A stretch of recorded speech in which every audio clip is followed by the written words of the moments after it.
KL14 പുതിയൊരു വീഡിയോയിലേക്ക് സ്വാഗതം. ഇന്ന് നിങ്ങളെ പരിചയപ്പെടുത്തുന്നത് മാരുതിയുടെ എർട്ടിഗ ഹൈബ്രിഡ് പെട്രോൾ വണ്ടിയാണ്. KL41 ആലുവ രജിസ്ട്രേഷനാണ് വണ്ടിയുള്ളത്. ഡീറ്റെയിൽസിലേക്ക് പോകും മുമ്പ് എൻ്റെ ചാനൽ സബ്സ്ക്രൈബ് ചെയ്യാതെ കാണുന്നവരാണെങ്കിൽ സബ്സ്ക്രൈബ് ചെയ്യുക, സപ്പോർട്ട് ചെയ്യുക. നിങ്ങളിപ്പോൾ കാണുന്ന ഈ വണ്ടി 2020 model Maruti Ertiga VXi petrol എഞ്ചിനാണ്. ആക്സിഡൻറ്റ് ഹിസ്റ്ററിയോ ഫ്ലഡ് എഫക്റ്റോ റീപ്ലേസോ ഒന്നും തന്നെയില്ല.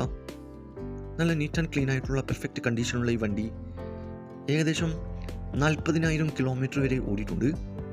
സിംഗിൾ ഓണറായിട്ടുള്ള ഈ വണ്ടി മലപ്പുറം ജില്ലയിലെ വളാഞ്ചേരിയിലാണുള്ളത്. കൂടാതെ AC, air bag, power window, touch screen, quality seat cover, second key, service book, new insurance, new tyres ഉൾപ്പെടുന്നുണ്ട്. ഈ വണ്ടിക്ക് ചോദിക്കുന്ന വില 950 ആണ്. ഡിസ്കൗണ്ട് കാര്യങ്ങളൊക്കെ ചെയ്തു തരും. ഫിക്സ് റേറ്റ് അല്ല, വില നെഗോഷ്യബിൾ ആണ്. നിലവിൽ നല്ല റണ്ണിങ് കണ്ടീഷനുള്ള ഈ വണ്ടി ആവശ്യക്കാരുണ്ടെങ്കിൽ കോൺടാക്ട് നമ്പർ ബന്ധപ്പെടുക. ഈ വണ്ടിയുടെ A to Z കാര്യങ്ങൾ അറിയാൻ പറ്റും.